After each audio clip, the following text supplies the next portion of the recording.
Nandito po tayo. Interview mo natin isang barker. Sir, ano pong pangalan nyo?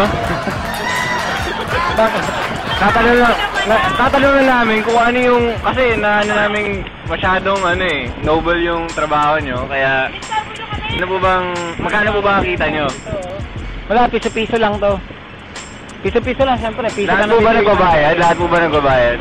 Eh hindi, kasi minsan parang feeling nila hindi ako yung nagpapasakay eh. Kaya walang bayad.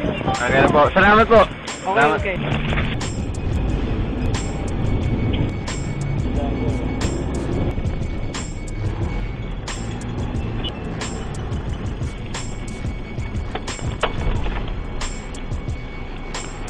Nandito ngayon kami sa Ayala, Makati. At nakikita nyo ang presyo ng baboy ngayon, 13.35 per kilo. Murang-mura ang baboy dito sa Ayala, Makati. Meron tayong tanong sa'yo, Ralph. Ano ang tawag sa escalator na pababa?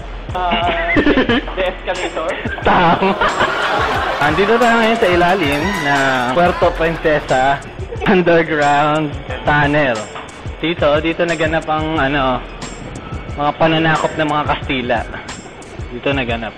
Dito din dumadaan yung mga tao kapag tatawid sila kasi bawal sa taas. Ito, sakay na tayo ng escalator kasi pataas to.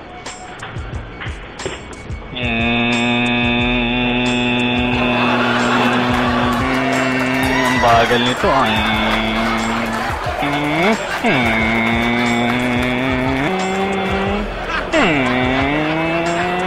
At nandito na tayo ngayon sa parking lot ng ano ba to? Parking lot ba to ng anong mall? Ralph withdrawing funds. Ito po, nakikita po natin si Ralph. Buti nasundan natin siya. Nanakaw siya ng pera sa ATM. Ayun, nakita nyo, pinasok sa wallet. Pinasok sa wallet, tinanggal ang bar sa labasan ng pera at pinasok ulit sa wallet.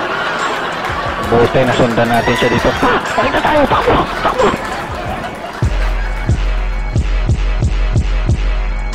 Nandito lang kami ngayon sa North Park.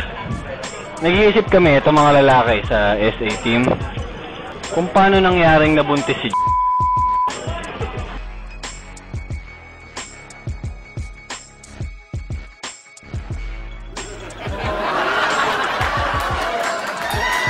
kunin natin ang opinion ni Will kasi kahit ako medyo sumasakit ang ulo ko kapag iniisip ko kung paano nangyari yun eh. Will, ano masasabi mo doon? Buntis daw si Basta masabi ko, hindi ako yung tatay ah. Wala kami nun. 1 month kaming hiwalay. So naging kayo? Ano lang, first lang. Suspect number 1. So sa tingin mo sino tatay? Palagay ko, yung malaki katawan. Ako, hindi malaki katawan ko. Tumingin ka sa harap ko. Baka. Hindi, sa harap mo. Titingin ako sa harap ko at sa harap ko ay walang tao. Tumago ang nakabayon. Suspect number 2, mong guilty. Suspect number 2, itatago ko na lang ang pangalan mo para hindi ka makilala sa TV. Ano masasabi mo sa chismis na to? Hindi po ako yung wala po nalaman. Tingin mo ba si Jeff yung tatay? Hindi siya, na-frame up lang po siya. Bagay, may point ka dyan. Madaming na-frame up ngayon, lalo na yung malalaking katawan. So baka napagbintangan lang si Jeff na? Puso po kasi yung frame up na. May point ka dyan. Madaming na-frame up ngayon, lalo na yung malalaking katawan. So baka napagbintangan lang si Jeff na? Oo na yun. Talaga po napadaan lang. Nakita ko po. Wala po siya. Wala po siya kanina. Hindi ko naintindihan. Pero ang point niya dito ay baka daw na frame up lang si Jeff. Na-distract lang ako, na-distract. Si D kaya, ano kayo masasabi ni D? Baka kasi nahubad ni D yung salamin niya at napagkamalan niyang girlfriend niya si so, hindi, wala. Pero iniisip ko naman, baka naman may mabait naman si baka posible rin naging lang, parang Virgin Mary. na-conceive, you know, by parang immaculate conception naman na nangyari. Let's not point fingers naman for now, since wala pa Fingers? So, yun lang yung masasabi ko dyan. May contact naman ako kaya nakatanggal yung sarami ko kaya hindi talaga ako.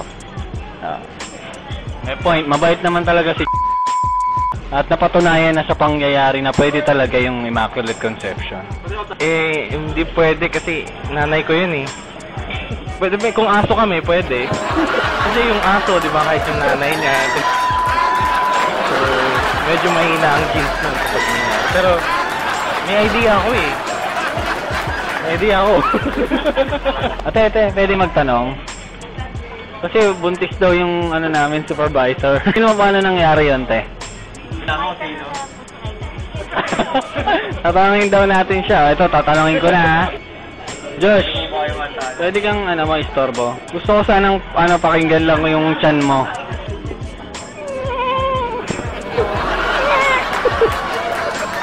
Parang may baby.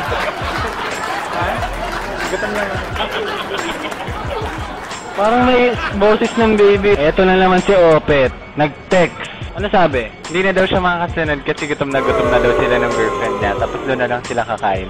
Ang ilang beses na to? I lost count eh.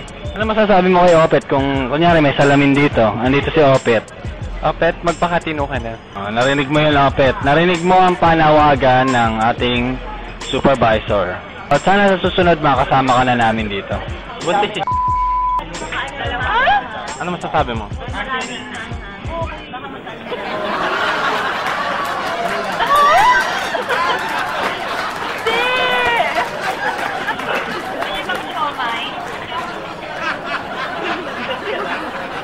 Hindi pwede mangyari yun.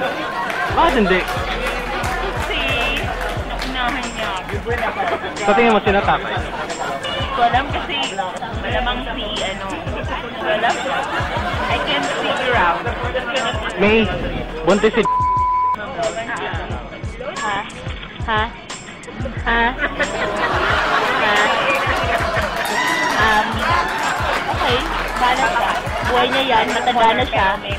Balas sa magulang niya, papagalitan siya ng tatay. tingin mo sinatatay? Hindi ko alam. Baka isa na naman sa anak niya, I'm sure. Joms, ano masasabi mo? Buntis si Ano? Masasabi tungkol sa? Buntis, uy, nakakagulat naman yan, grabe. Pero mukhang posible naman. Pero hindi na ako magtataka kung ganun nga. Posible naman eh.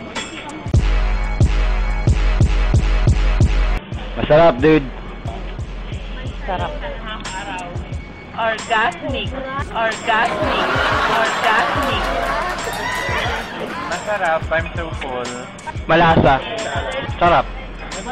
At natapos na pong kumain ang mga senior agent. Sila po ay pauwi na, busog na, solve na solve sa kanilang kinain. Ano masasabi mo, Lynn? Sarap? Ikaw, May. I love it. Ikaw, Ash. Ang busog ako. Ikaw, Josh.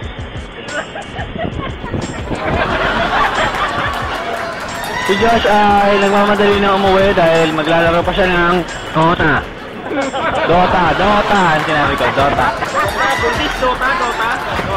Dota ba yun, Dota?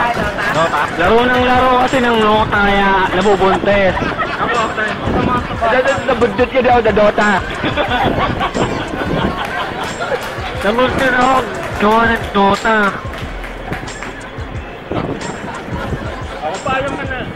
At hanggang sa susunod na episode na ating On The Go, muli, eto si Ed Miranda, nagpapasalamat sa inyong pagsubaybay.